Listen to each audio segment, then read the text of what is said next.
مساء الخير. هتكلم في الفيديو ده عن شوية أخطاء قانونية معظمكم بيقع فيها وهو بيشتري شقة.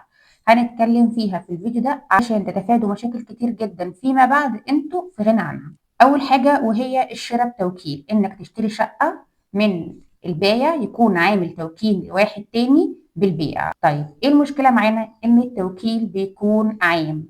التوكيل العام يا جماعة لا يبيح البيع. التوكيل العام بيبيح الإدارة مش بيبيح التصرف. طب الإدارة ديت يعني زي إيه؟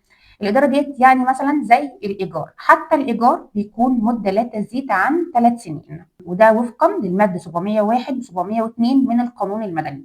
يعني لو هنشتري بتوكيل، التوكيل يكون عامل إزاي؟ التوكيل يكون توكيل خاص أو توكيل عام مخصص. طيب التوكيل بيكون بيحتوي على ايه؟ التوكيل ده لازم يكون نافي للجهالة. بمعنى ايه نافي للجهالة؟ نافي للجهالة بمعنى ان يكون فيه مواصفات الشقة وحدودها ومعالمها والدور بتاعها ومساحتها ورقم القطع. يعني ما ينفعش اعمل لحد توكيل بالبيع لشقة في محافظة البحيرة، لا، ده لازم تكون الشقة على وجه الخصوص. وطبعا بجانب التوكيل بنعمل عقد، لازم بجانب التوكيل بالبيع نعمل عقد البيع.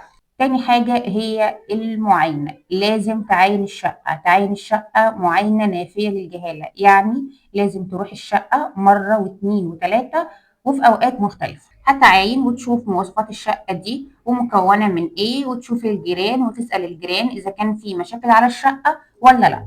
تالت مشكلة بتقابلنا هي إيه؟ تالت مشكلة بتقابلنا هي إنك تشتري الشقة، تدفع الفلوس، وبعد ما تشتريها تلاقي زوجة البائع جاية تعمل تمكين على الشقة وبتنفذ قرار التمكين.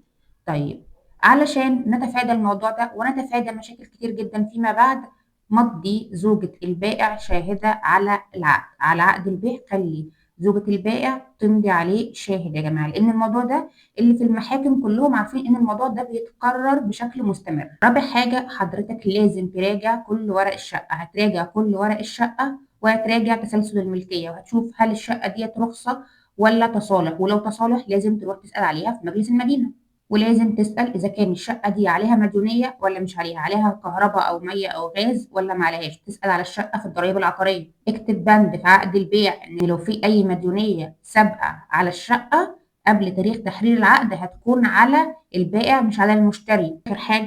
اخر حاجه وهي انك اوعى تشتري شقه عليها حظر، حتى لو البائع ضمن لك كل الضمانات، بلاش تشتري شقه عليها حظر بيع. وطبعا اكيد مش هتشتري شقه مرهونه او شقه عليها حق امتياز، واساسي هتسال عليها في السجل العيني. واخيرا وانت بتشتري شقه خلي معاك محامي يكون تبعك انت مش تبع البائع. ليه؟ عشان يعرف يرجع لك كل الأوراق والبنود والعقود. ومبروك عليك الشقة الجديدة.